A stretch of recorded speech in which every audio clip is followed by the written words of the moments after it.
एक मरतबा जर्मनी जाना हुआ, शहर का नाम मैं इरादतन नहीं बताऊंगा। तो वहाँ एक मरतबा इस आजिज ने कुछ अल्लाह की मदद, अल्लाह की नुसरत के मुतल्लिक बयान किया। बाद में खाने का वक्त आ गया तो खाने पे एक पाकिस्तानी इंजीनियर साहब मिले जो वहाँ काफ़ी अरसा से सेटल्ड थे। मुझे कहने लगे, जी मैं आपसे एक बात अर्ज़ करूँ। मैंने कहा क्या? कहने लगे, अल्लाह ताला मौलियों की बड़ी फेवर करते हैं। मैंने कहा बात तो सच है। अब चूंकि खाना खा रहे थे फिर वो खाना खाने लगे। फिर कुछ देर के बाद कहने लगे, जी अल्लाह ताला मौलियों की बड़ी फेवर करती हैं। अब मैंने देखो जाहिर में कि वो तो बेशक न दाढ़ी थी न कुछ था, एक आम जैसे इंजीनियर की जिंदगी होती है। एक खूबसूरत नौजवान था, आम जिंदगी गुजारने वाला। जब खाना खत्म होने लगा ना तो फिर जरा मेरे वो करीब होके बैठ गया। फिर कहते हैं, जी अल्लाह ताला मौलियों की बड़ी फेवर कर।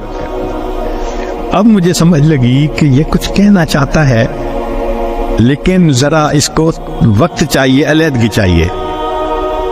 तो वो हम लोग अलग कुर्सियों पे जाके बैठ गए। मैंने उससे पूछा, आप क्या कहना चाहते हैं जो बेताब है इतनी देर से? कहते हैं, जी अपना वाकया सुनाए। कहने लगा, जी मैंने लाहौर से इंजीनियरिंग की, फिर यहाँ एक कंपनी में मेरी नौकरी लगी, बेहतरीन नौकरी, जबरदस्त तनख्वाह, और मैं इंटेलिजेंट भी बड़ा। मैं पिछले इतने सालों से उस कंपनी में नौकरी कर रहा। हमारे दफ्तर में यहाँ के माहौल के मुताबिक मर्द भी इंजीनियर हैं, लड़कियां भी इंजीनियर हैं। तो एक लड़की इंजीनियर जर्मनी की, वो हमारी कोलीग थी, इतनी खूबसूरत थी कि देख के बंदा सोचता था कि अल्लाह ने ऐसी भी मखलूक पैदा की है, और इसके साथ साथ इतनी ज़हीन और इतने अच्छे अखलाक वाली कि दफ्तर के जितने जवान लड़के थे हर एक विश करता था कि मेरे साथ इसका ताल्लुक जुड़ जाए। जर्मन भी इसी कोशिश में लगे हुए थे, दूसरे भी इसी कोशिश में, मगर उसकी जिंदगी बड़ी क्लीन नजर आती थी। वो काम की बात करती थी, जो जरा काम की बात के अलावा करता था ऐसा जवाब देती थी कि अगले को जरूरत ही नहीं होती थी बात करने की। हम लोग दोपहर के वक्त छुट्टी होती तो फिर खाना खा लेते थे, कमरा बना हुआ था। एक दिन मैंने खाना न खाया, फिर दूसरे दिन खाना भी न खाया, तीसरे दिन जब मैंने खाना न खाया तो उसने मुझसे पूछ लिया कि फलां आजकल आप दोपहर में खाना नहीं खा रहे। मैंने कहा इसलिए कि वो मैं मुसलमान हूँ और हमारा रमज़ानुल मुबारक शुरू हो गया और मैं फास्टिंग कर रहा हूँ। उसने कहा ये क्या होती है? तो मैंने बताया रोज़ा क्या होता है। उसको थोड़ा इंटरेस्ट फील हुआ, कहने लगा मेरे लिए तो बहुत ही अच्छा टॉपिक मिल गया। मैंने भी खोल खोल के बताया फास्टिंग क्या होती है, और उसकी इंटरेस्ट को देख के कहा अच्छा मैं बाकी बातें तुम्हें कल बताऊंगा। अगले दिन फिर मैंने उससे कोई बात की, हमारी बात रमजान शरीफ पे चलनी शुरू हो गई, और वो भी उस खाने के वक्त में कुछ देर बैठ के मुझसे इस्लाम के बारे में कोई बात सुन लेती। मेरी कोशिश ये थी कि रमजान शरीफ के दौरान मेरी बातचीत इतनी शुरू हो जाए कि कंफर्टेबली हम एक दूसरे से कम्युनिकेट करने लग जाए। जर्मन लड़के मुझे देखते तो वो मुझसे बड़े खफा होते, ये इसके साथ बैठ के क्यों 10 मिनट बातें करता है भाई, जब से हमसे 1 मिनट भी बात नहीं करती। खैर रमजान शरीफ होने तक मुझे इतना अंदाजा हो गया कि इसके जहन में इस्लाम के बारे में मजीद जानने का भी शौक मौजूद है। तो मैंने कुछ अंग्रेजी की किताबें भी उसको मंगा के दी कि पढ़ो, और मैं तो चाहता था अल्लाह करे ये मुसलमान बने, फिर तो हमारा ही नंबर लगेगा, क्योंकि बाकी तो सारे यहाँ काफिर हैं। बड़ी मेरी कोशिश थी और मैं बड़े खुलूस से कोशिश कर रहा था ये मुसलमान बन जाए। अल्लाह की शान कि जो बातें मैं बता सकता था मैंने बताई, और कुछ बातें उसको मैंने कहा कि भाई तुम्हारे करीब अगर कोई मस्जिद है, वहाँ आलिम है, तो उनसे क्वेश्चन पूछ लो। 6 महीने उस लड़की ने इस्लाम को स्टडी किया, और एक दिन आके वो मुझे कहने लगी कि कल मैंने कलमा पढ़ लिया है, और मैंने देखा कि उसने अपना सर भी ढका हुआ था।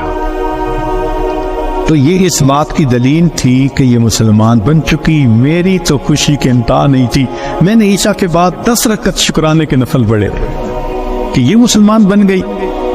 मैं कुलीग भी हूँ, मुसलमान भी हूँ, इसके पास तो कोई दूसरी ऑप्शन ही नहीं है। तो अब मेरा काम आसान हो गया।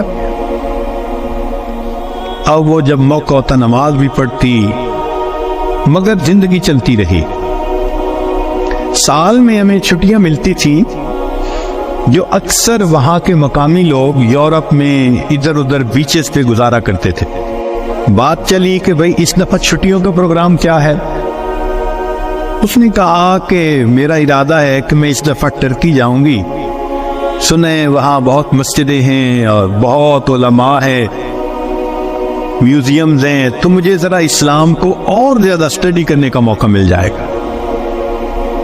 मैंने सोचा तुर्की जाएगी तो मेरा क्या फायदा।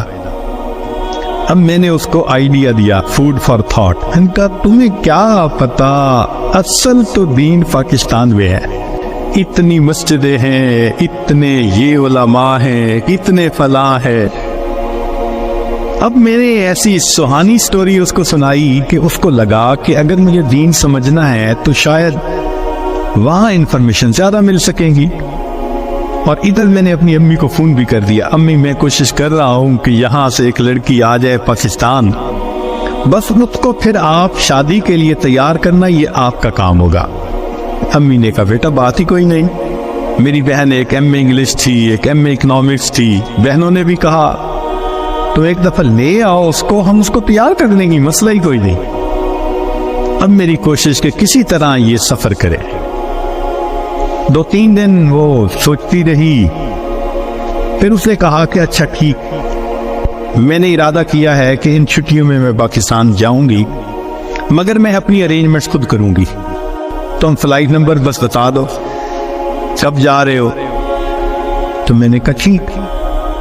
अब जिस दिन मैंने फ्लाइट पे आना था और उसने भी 2 लफ्ज कहे थे कि हाँ मैं बुकिंग करवा लूंगी, कहने लगा कि मैं तो 1 घंटे, मैंने 3 घंटे पहले पहुंचने की बजाय 4-5 घंटे पहले पहुंचा हुआ था।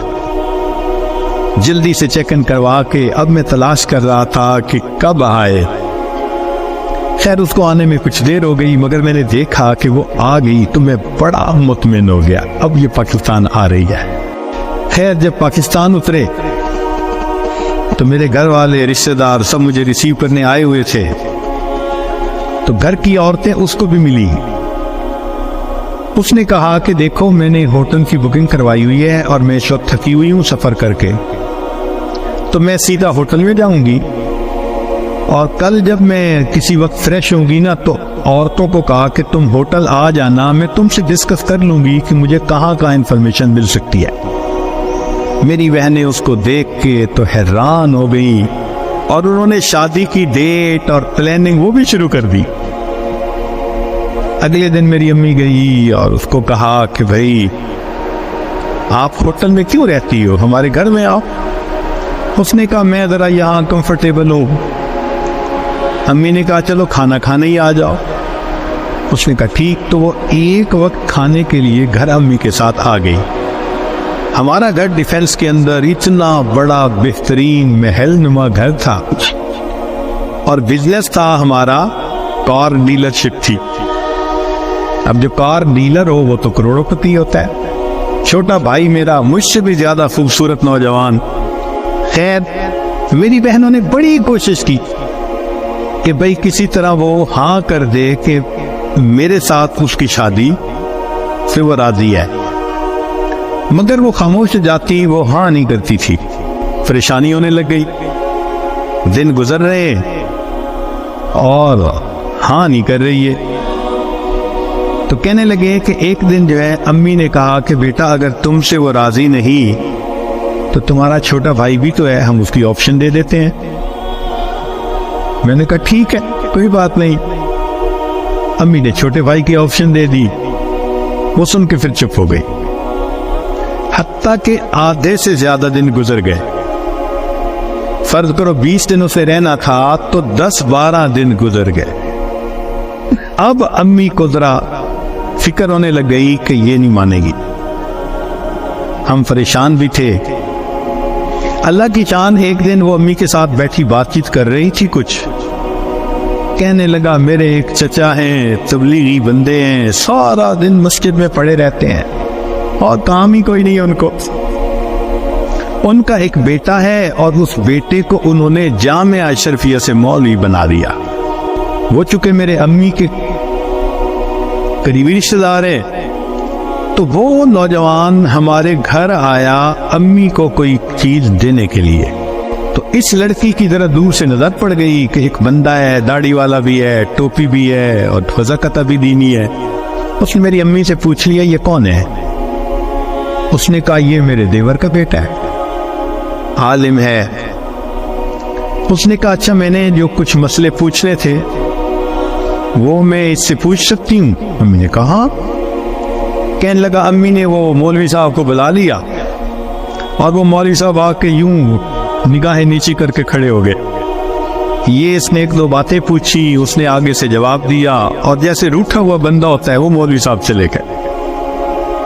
इसने जाते हुए उससे पूछ लिया कि भाई अगर कोई और बात पूछनी हो तो आपका टेलीफोन नंबर, उसने टेलीफोन नंबर दे दिया।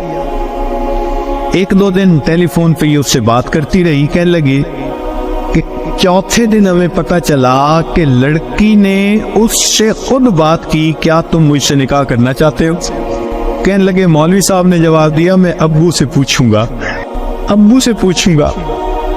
उसने अब्बू से पूछा।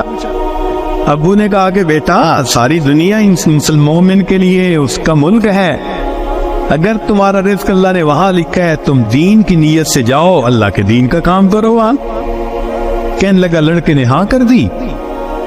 अगले दिन उसने क्या किया, वो लड़के ने अपने दो चार रिश्तेदारों को बुला लिया, सादगी के साथ निकाह हो गया। लड़की उसको लेके इस्लामाबाद एम्बेसी चली गई और एम्बेसी में उसने अपना स्टेटस दिखाया, पूरा दिखा के कहा कि मैं आई थी छुट्टियां गुजारने, इसके साथ मेरा निकाह हो गया है, कागजात होते रहेंगे, मैंने है 4 दिन में वापस जाना, क्या आप इसका मल्टीपल वीजा लगा सकते हैं? कहने लगे, काउंसलर को उसकी पर्सनैलिटी, उसकी बातचीत, उसकी नौकरी इतनी जस्टिफिकेशन नजर आई, उसने छूटते ही 5 साल का मल्टीपल वीजा लगा दिया। कहने लगा, छुट्टियां खत्म होनी थी, वो लड़की अपने वो जो मौलवी साहब खामिन थे उनके साथ चली गई। मेहनत मैंने की, अल्लाह ने फेवर मौलवी की कर दी। वह यतवल्ला सालिहीन, वो अल्लाह नेकोकारों का सरफरस्त है।